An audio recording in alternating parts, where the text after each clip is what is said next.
출애굽기 14장 14절에서 16절. 우리 함께 한 목소리로 읽어보겠습니다. 시작. 주께서 너희를 위하여 싸우시리니 너희는 조용히 있을지니라 하니라. 주께서 모세에게 이르시되 내가 어찌하여 내게 부르짖느냐. 이스라엘 자손에게 말하여 그들이 앞으로 나아가게 하되. 한 절 더 있습니다. 너는 내 막대기를 들고 내 손을 바다 위로 내밀어 바다를 나누라. 이스라엘 자손이 바다 한가운데를 지나 마른 땅 위로 가리라. 아멘. 오늘 말씀 주제는 죄인인 우리를 구원하신 하나님입니다. 죄인인 우리를 구원하신 하나님. 형제 자매님들, 오늘은 아주 유명한 본문이죠. 홍해 바다의 기적을 보여주는 본문입니다. 잠시 우리가 이집트에서부터 이스라엘이 여기까지 온 행로를 보면요, 첫째 날에는 라암셋에서 숫곳으로 이동하였습니다. 이스라엘 자손이 라암셋에서 떠나 숫곳에 이르렀는데 아이들 외에 걷는 남자가 약 60만 명이었으며, 그리고 둘째 날에는요, 숫곳에서 에담으로 갔습니다. 그들이 숫곳에서 이동하여 광야 끝에 있는 에담에 진을 치니라. 그리고 셋째 날에는 에담에서 비하히롯으로 갔습니다. 이스라엘 자손에게 말하여 그들이 돌아서서 믹돌과 바다 사이의 비하히롯 앞 곧 바알스본 맞은편에 진을 치게 하라. 너희가 그것 앞에서 바닷가에 진을 칠지니. 여기 나온 바닷가는 홍해 바닷가입니다. 형제 자매님들께서 잘 아시다시피 이때 이스라엘의 상황이 어땠습니까? 그들의 뒤에는 이집트 군사들이 맹렬히 뒤쫓아오고 있었고 앞에는 건널 수 없었던 홍해 바다가 있었기 때문에 매우 절망적인 상황이었습니다.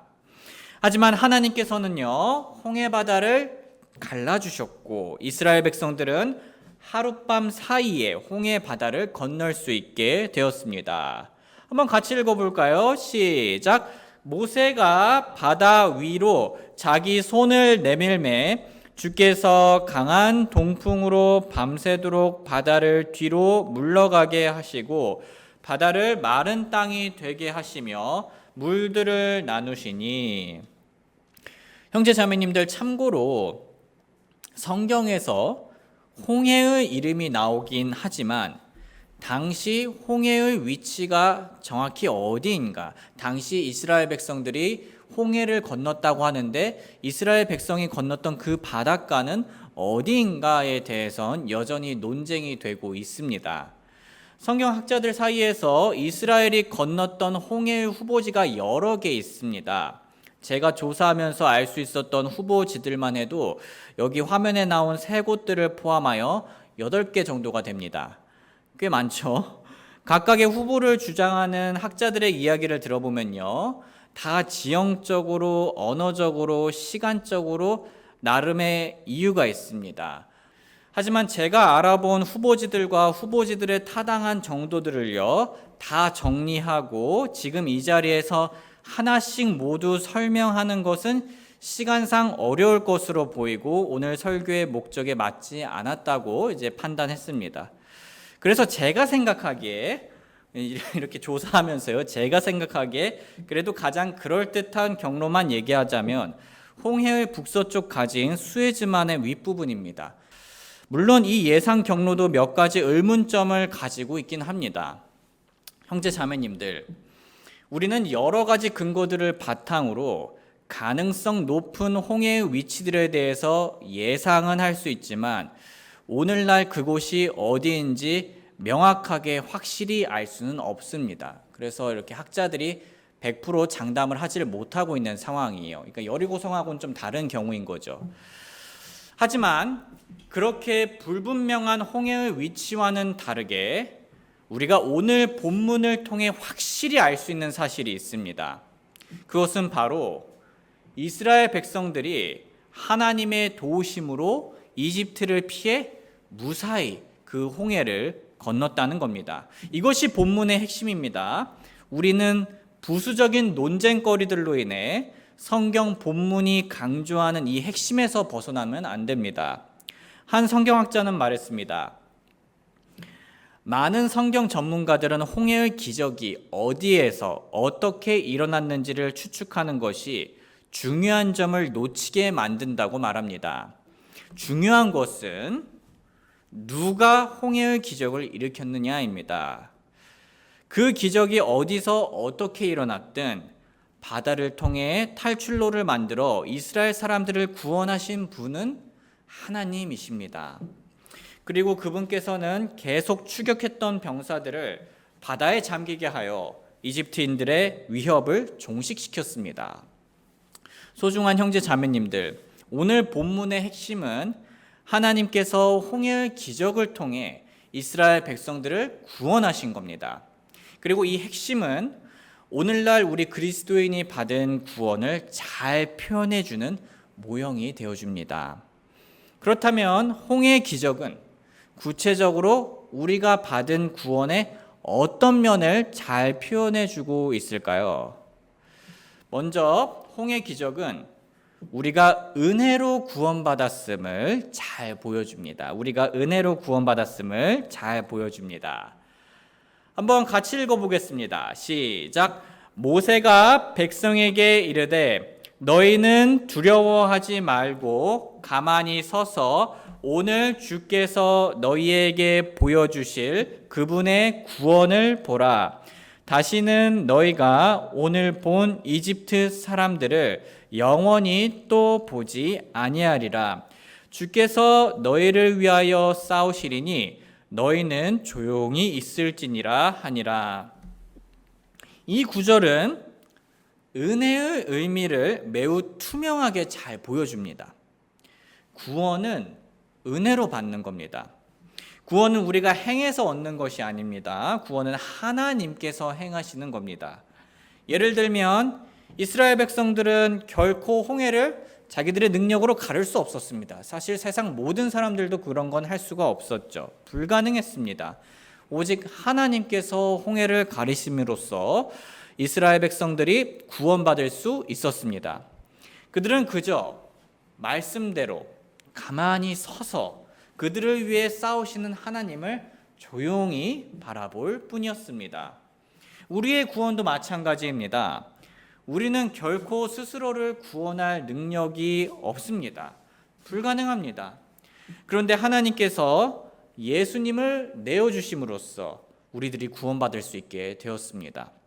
하나님께서는 죄인들이 사람의 행위가 아니라 믿음을 통해 은혜로 구원받을 수 있게 해주셨습니다. 우리는 그저 우리를 위해 십자가에서 죽으신 예수님을 조용히 바라보며 마음으로 믿을 뿐입니다.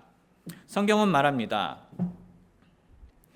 성경 기록이 무엇라 말하느냐? 아브라함이 하나님을 믿음에 그것을 그에게 의로 여기셨느니라 하느니라.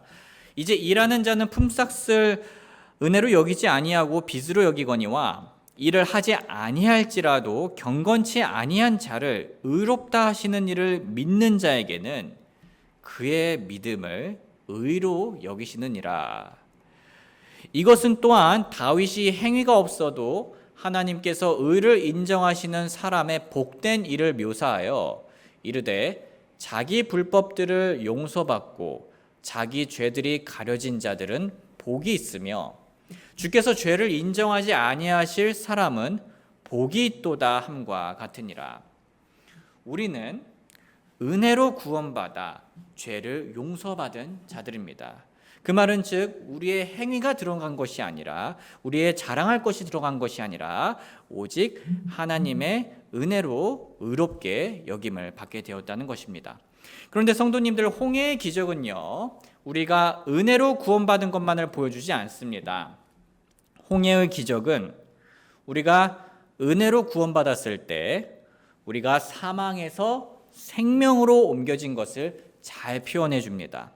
마치 이스라엘 백성들이 홍해를 통해 이 땅에서, 이 위험한 곳에서 저 안전한 곳으로 옮겨진 것처럼 말입니다. 예수님께서 말씀하셨습니다.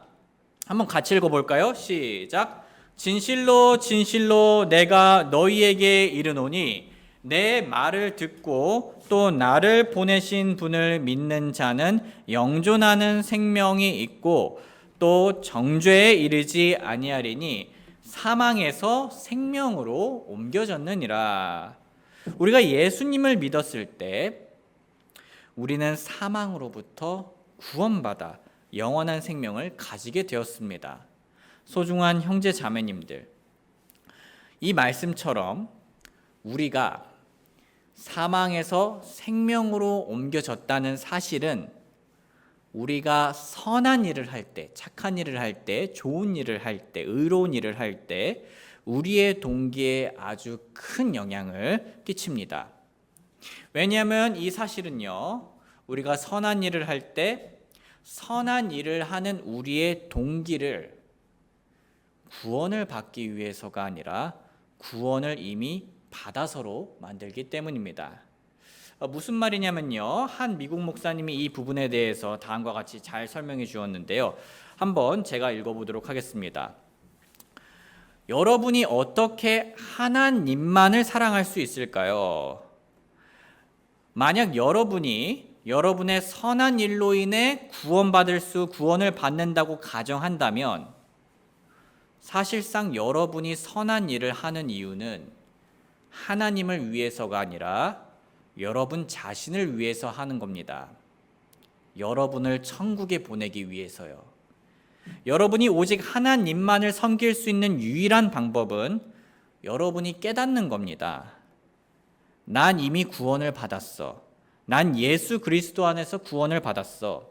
그렇다면 지금 나는 왜 하나님께 순종하길 원하지? 나는 이제 하나님께 순종하길 원해. 왜냐하면 나는 그분께서 나를 위해 하신 것들로 인해 그분을 기쁘게 하고 싶고 그분을 공경하고 싶기 때문이야. 여러분은 여러분의 동기가 근본적으로 달라지는 것을 보실 수 있습니다. 이렇게 하나님을 순종하고자 하는 긍정적인 동기를 가진 상태는 여러분의 어떠한 성과에 근거하지 않습니다. 여러분이 여러분의 성과와 순종을 통해 하나님으로부터 무엇을 얻어내려 하고 여러분이 하나님께 빚을 짊어지게 만들려 하고 여러분이 하나님을 여러분의 삶에 복을 주도록 만들려고 할 때 이런 긍정적인 동기가 생기는 게 아닙니다. 여러분들이 이미 예수 그리스도 안에서 모든 선한 일로 복을 받았다는 것을 알았을 때, 예수 그리스도 안에서 정죄가 없다는 것을 알았을 때, 이 모든 것이 안전하게 보장될 때, 그때 바로 여러분들의 동기가 긍정적인 동기가 됩니다. 저에게 이런 말을 한 사람이 있었습니다. 만약 그리스도인들이 지옥에 갈 것을 두려워하지 않는다면 선한 인생을 살려는 그들의 동기는 무엇입니까? 그래서 저는 대답했습니다. 당신이 저에게 만약 모든 두려움이 사라진다면 무슨 동기로 선한 인생을 사느냐라고 얘기한다면 그것은 당신이 선한 인생을 사는 유일한 동기가 두려움이란 뜻입니다. 저는 더 좋은 동기를 가지고 있습니다. 그것은 사랑입니다. 여러분이 무한하게 사랑받을 때 여러분은 무한하게 사랑하길 원하게 됩니다. 그것이 복음입니다.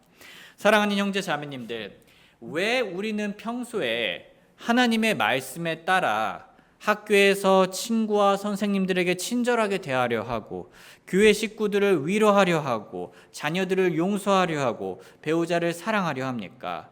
왜 우리는 하나님의 말씀에 따라 이런 선한 삶을 살고자 합니까? 왜냐하면 우리는 하나님을 기쁘게 하고 싶기 때문입니다. 왜 그분을 기쁘게 하고 싶습니까? 그분을 사랑해서입니다. 왜 그분을 사랑합니까? 왜냐하면 이미 하나님께서 우리를 사망에서 생명으로 옮겨주셨기 때문입니다. 소중한 형제 자매님들, 혹시 지친 하루를 마치시면서 내 인생의 목적이 무엇이고 나는 왜 사는가? 라는 의문이 드실 때가 문득 있으십니까? 아니면 내가 이렇게 열심히 공부해서 무엇을 하려고 하는가? 라는 공허함이 생기십니까? 혹은 요즘 남들 몰래 계속 짓는 습관적인 죄나 나 자신의 부족한 모습으로 인해 무기력해지고 계십니까? 그렇다면 우리 오늘 저녁 다시 한 번 더 우리에게 일어났던 놀라운 기적을 기억해 보길 원합니다. 하나님께서는 홍해의 기적을 통해 이스라엘 백성을 은혜로 구원해 주셨고 위험한 곳에서 안전한 곳으로 옮겨 주셨습니다. 이처럼 하나님께서는 예수님을 통해 우리를 은혜로 구원해 주셨고 사망에서 영원한 생명으로 옮겨 주셨습니다. 이제 우리 인생의 목적과 공부의 이유와 죄를 이겨낼 동기가 생긴 겁니다. 무슨 목적과 이유와 동기입니까? 사랑입니다. 이제 우리는 우리에게 영원한 생명을 이미 주신 하나님을 사랑하기 위해 그분의 명령에 따라 하나님과 내 주변 사람들을 사랑하고자 할 수 있게 되었습니다. 감사하지 않습니까? 우리 삶은 이제 구원을 얻기 위한 두려움으로 살아가는 것이 아니라 불확실함으로 살아가는 것이 아니라 이미 확실히 구원을 받은 사랑으로 살아가게 되었습니다. 우리 삶은 우리를 입증하기 위한 시험대가 아니라 하나님의 자녀로서 영원한 사랑을 받도록 인증받은 삶이 되었습니다. 은혜로 구원받은 후 우리 삶은 사랑받기 위한 삶이 아니라 이제는 이미 사랑을 받아서 사랑하기 위한 삶이 되었습니다. 하나님의 사랑이 우리 삶의 목적과 이유와 동기가 되었습니다. 오늘 저녁 이 사랑을 통해 한 주 동안 상처받으신 분들이 계시다면 위로받으시고 무기력해지신 분들이 있다면 힘을 얻어주시고 패배하셨던 분들은 꼭 승리를 얻으시길 주님의 이름으로 소원합니다. 우리 잠시 노래가 연주되는 동안 하나님께서 오늘 우리에게 해주신 말씀이 있다면 기도하는 시간, 그 말씀을 붙들고 기도하는 시간 가지겠습니다. 기도하겠습니다. 사랑하는 아버지 하나님, 하나님의 구원의 복음은 마치 다이아몬드 같아서 어느 면에서나 반짝이고 영롱합니다. 오늘은 그 복음을 홍해바다 위에서 바라보았습니다. 저희가 구원받은 것은 홍해의 기적처럼, 아니 사실 그보다 더 온전히 하나님의 은혜입니다. 저희를 구원하시며 영원한 생명으로 옮겨주신 주님, 저희가 이 사실을 단순히 나 영원한 생명 가졌구나 거기서 멈추는 것이 아니라 저희들의 삶의 동기와 항상 연관지어 생각하게 하여 주시옵소서. 이제 저희를 이미 완전히 구원하신 하나님을 기쁘게 하는 것이 저희 삶의 목적이며 이유이고 동기입니다. 남은 한 주 동안 저희가 하나님을 사랑에 화답하며 주변 이웃과 교회를 사랑하게 하여 주시옵고 언제 어디서나 하나님을 사랑하며 하나님의 말씀에 기쁘게 순종하는 삶을 살게 하여 주시옵소서. 감사드리며 예수님의 이름으로 기도드립니다. 아멘.